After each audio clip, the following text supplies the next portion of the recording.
Hello, dear. It's Heather, and you're watching Save Today with Heather J. I am somebody who has spent her entire adult life living paycheck to paycheck and being one life event away from financial crisis. That needed to change, and the only way that was going to change was to not only create, but then to stick with a budget. And that's what this channel has been about. It's about creating my budget, sticking to my budget, getting out of debt is focus number one. Then focus number two, when we get there, is going to be to purchase some of the large item tickets that have been on my desires list for a very long time. And then number three will be to start building some savings. For me, while saving is important, it's not my immediate priority. And I know there's going to be people out there who will disagree with that. I have lived my entire adult life living paycheck to paycheck to paycheck to paycheck and barely getting by. That's what's familiar to me. And that is probably something that's going to continue on for quite some time. Yes, I absolutely want savings. But I've already put off some of these purchases for 7 to 10 years. And I just don't have another 7 to 10 years to continue putting that off while I build savings. Anyway, that's neither here nor there. That's just where I'm at. I'm currently very deep in paying off debt. And it's working very well, and I've come a very long way. Today's video is my week one flexible spending check-in for my budgeting month of October. Again, for me, my budgeting months don't actually line up very well with the calendar months most of the time. And right now I'm in a very deep offset. My October actually runs from September 22nd to October 19th. So we're starting way too early and ending even earlier. So for me, week one in my October is actually September 22nd to September 28th. And that's from the Friday to the Thursday. So we're going to go over my flexible spending. And for me, that's groceries, dining out, transportation, art, and miscellaneous. These are the categories I have the most control in, and these are the categories I can do my most damage in. I have choices on where I go to buy my groceries. I have choices on where I go to fill up my gas tank, and I have the choice of whether or not to spend money on my art. And if I'm not paying attention, I can overspend quite significantly in these categories, which then impacts my ability to get my bills paid. So I have to watch this really, really regularly. And as you may have seen if you've been following along, I can and do get myself into damage in this category. I'm sure those of you watching also can and do get yourselves in your own kind of trouble in these categories. So that's what we're here to look at today, is my week one spending. And I spent more than I thought I did, or I don't know if I spent more, but I made more purchases than I had realized I had done. I was surprised as I was pulling these all out that it was going and going and going. So let's get into what that looks like today. I just told you that my week one is from September 22nd to the 28th, I believe. But I have my first two transactions on here are actually dated the 21st. For some reason, they aren't on my last check-in for last month. And either I had done that video early that Thursday morning and these purchases were made after the video, or those were still pending and hadn't had the date set when I went through there. I don't know how, but these first two are from the 21st, even though that was technically the week prior. I need to track them because they definitely came out and they haven't been tracked so far. So the first one on the 21st is in the groceries category, and I went to Aldi's and I spent $11.36. On the 21st in the groceries category, I went to Kroger and I spent $11.04. This Aldi's transaction would have been while I was at work. Either I purchased something for lunch or I purchased something to add to my lunch when I went to Aldi's, and then Kroger's would have been after work on the way home, and I would have purchased something for dinner there. On the 22nd, which was that Friday payday, in the miscellaneous category, I went to Walmart and I spent $73.83. This was for one of the shelves I was wanting to purchase to get that pantry set up. I didn't actually have any miscellaneous money in this paycheck. All of my miscellaneous funds were set up in the following paycheck, but I really wanted to get this project started. So I did go and buy one of those shelves right off the bat. In that same transaction, I also spent groceries at Walmart for $29.39. And I actually asked the cashier to separate those two transactions for me, and I paid for the one separately and then the other. So it was really one shopping cart, one trip that day, one for miscellaneous and one for groceries. Then on the 25th in the groceries category, I went to Aldi's and I spent $9.17. The 25th here, I believe this was that Monday. I came home from work on Sunday evening and went to go make myself some dinner. And I went to turn the water on to fill a pot to boil noodles, and there was no water in my house at 8:45 on a Sunday night. One of the apartments downstairs is empty, and the property owner has been there doing work on the place. And apparently, he turned the water off in the middle of the day or late in the afternoon on Sunday afternoon and told nobody. I called the emergency number. They said they would see what they could do and get back to me. And on Monday, there was still no water prior to me going to work. So I didn't have a way of making and bringing my lunch with, because what I had planned on bringing was the leftovers from the dinner I didn't get to cook the night before. I didn't have anything else in the house that was prepped and ready to go. So I had to go to Aldi's and spent $9.17. Then I got back to work and I went to go heat up whatever I had purchased, and there weren't any of the paper plates that had been there the last time I was in the cupboard. So I had to turn right around and go buy paper plates. So also on the 25th in the groceries category at Aldi's for another $3.69. On the 25th in the groceries category after work, I did go to Kroger's and I spent $99.08.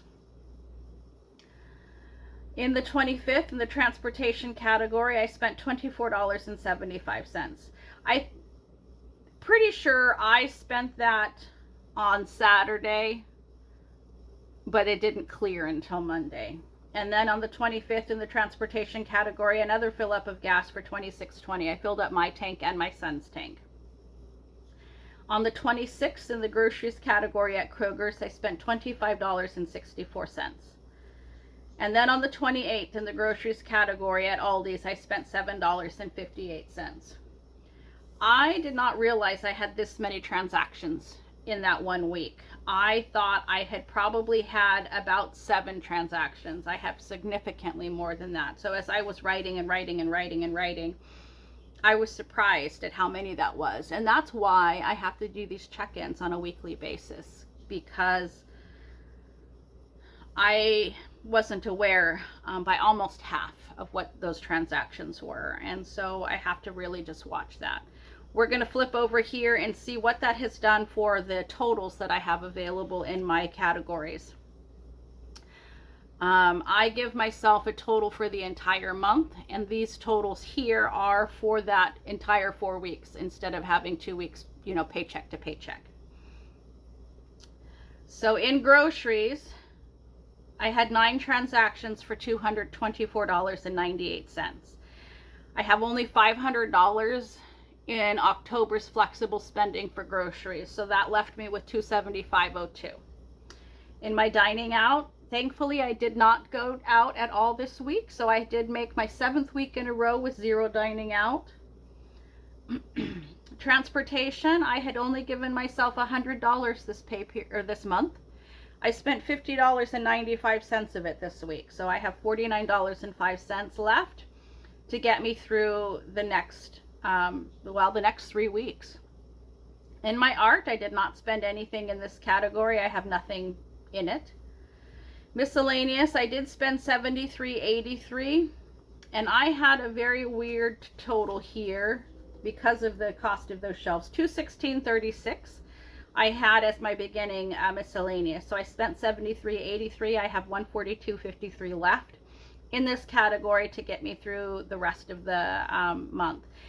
I gave myself this weird number because this was the cost of some shelving units for the pantry, and I did need to get some pants. So that's what that is supposed to cover.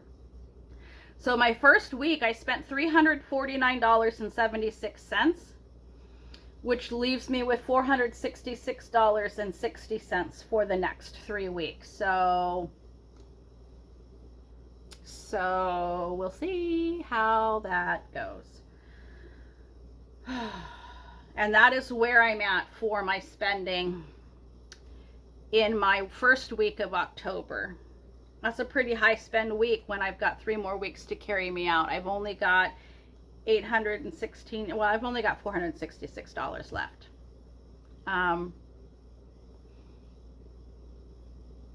So that's a little scary. That's where we're at.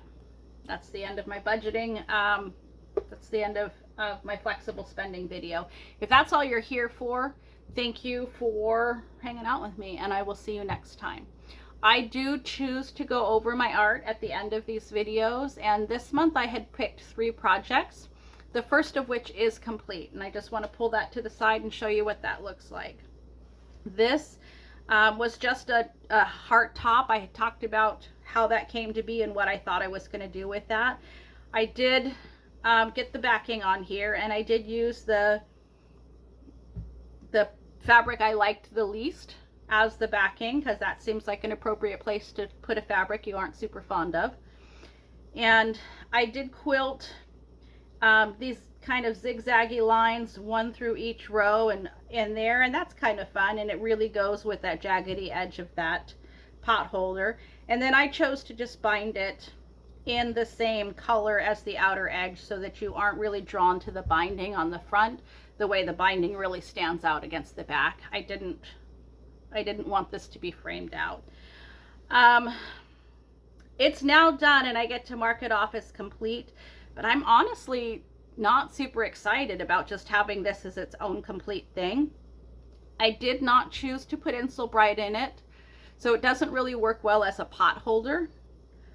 I suppose it could sit on the table and be a candle holder. There was a rage in the quilting community a while ago about mug rugs, where you could have this teeny tiny little pot. You can have your coffee pot and your little breakfast bar or whatever, and that's the right size for that. When I had originally planned to make this and have this be a mantle swag, in my imaging, this was going to be cut to a point that mimicked the heart shape, that mimicked the pennants in those flags. And if I ever get this to be what it was originally meant to be as a mantle swag, I may do that and redo the binding on that. But it's done and it's complete, and it gets to be in my stack of complete stuff. I may keep it. I may give it to one of the grandkids. I may choose to put it in a shop up for sale at whatever point in time that I have my online business going, because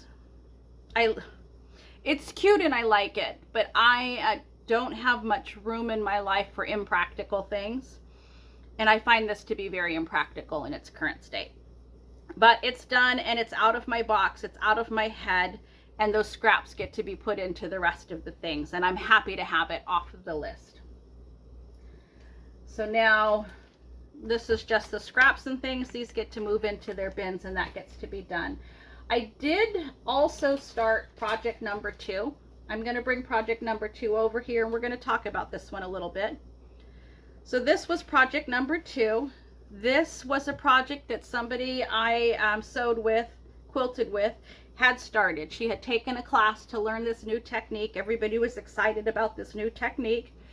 And so she took the class and she decided she wasn't really excited with this new technique. It made the fabrics very stiff and hard to stitch through, and she just didn't like the way that felt. She learned her technique. She was done with the class. She gave this to me. And at that point in time, it was just all interfaced on and nothing was stitched down except for the borders were stitched. So I did spend some time doing some blanket stitch around all of the edges, and this went really quick. And I thought, oh, I'm going to be done with this in just a couple of days.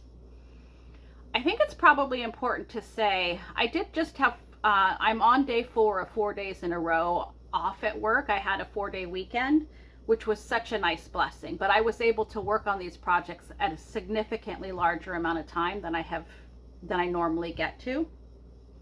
Project number 1 would have likely taken me 2 evenings after work to get to that point, and I was able to get that done in one session. And then this blanket stitching, I had to pull out one of my other machines, and the blanket stitch went very, very well. And then I thought, oh great, it's almost done, and I can go ahead and bind that and get that stitched.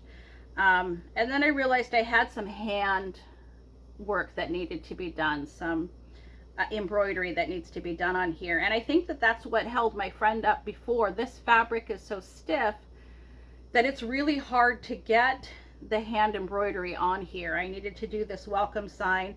I need to do some cross stitching for his mouth and for his eyes. And then let me pull this aside so you can see that. We've got this welcome here, the cross stitch, his eyes, and I guess this is some buttons down the side and in his hat. But this is all some handwork that needs to be done. And it's very hard to do that handwork through this stiff fabric. So I did this welcome, and it doesn't show up well enough for me. So I may have to see what I'm going to do. I may wrap some threads around all of these to bring that out, and maybe choose a different color. So this is going to take me a little bit longer than I had initially thought. That's the point with that. Handwork takes a whole lot longer than machine work is going to do.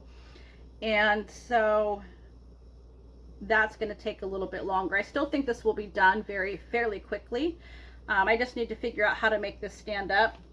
And it doesn't really stand out well in this picture either, that welcome. So maybe it doesn't need to, but I want it to be more noticeable than it is. And so there's that. And I'll probably have to dig through my buttons at the very least to get some buttons for the eyes. I don't know if I'm going to do all this extra stuff on the buttons down the side and on the star. I think I might just quilt that up and call that done. Again, this isn't a project that I had done that I was super drawn to, but I'll get it done and I will hang it up on the wall so that the grandkids can enjoy that for the holidays. They're really liking having the witch hat hanging up from last month, hanging up for the Halloween right now. So that is where I'm at with this one. I did find a fabric to be the backing on this, and this, as you'll notice, is the same print that I had in my pinks over here, just in the blue. And so that'll be the background on this guy, and I have my batting cut out. I still have this one project here that was tucked into the bag when I received it. So this is probably just going to go back into my list of things that need to be done while I figure out what I want to do with that. I had thought that was backing, and it's not. It's not a project that I have any plans on at this point. So that is where I'm at for project number 2. Again, this was just handed off to me in its unfinished state, and so I don't really have a story for it beyond that. That is where I'm at with this. It's moving. This blanket stitching came along very, very easily. The machine I'm using for that, I was recently gifted, and I haven't played a whole lot. I say recently, honestly, it's been like 3 years, but I haven't used it a whole lot because I love my featherweight for the straight stitch, and I don't have a lot of reasons to be doing blanket stitch, so I haven't needed to use that before. It went very, very well, with the exception that some of these curves were very hard to see under the feet. You see his nose is very choppy, And then there's a couple of spots here. Anyway, I won't point out all the negative because you wouldn't even know they were there if I didn't point them out. This is coming along quickly, and I think that this will be done in another probably 3 or 4 sessions, maybe another week. And then hopefully I get to move on to the last project. So that is where I'm at. Thank you, friends, for hanging out with me, and I will see you in my next, the next video that's likely to come out is my week 2 flexible spending. And we'll see if this is pulled together by then. Thank you so much. Wherever you are, whatever you're doing, please have fun. Bye-bye now.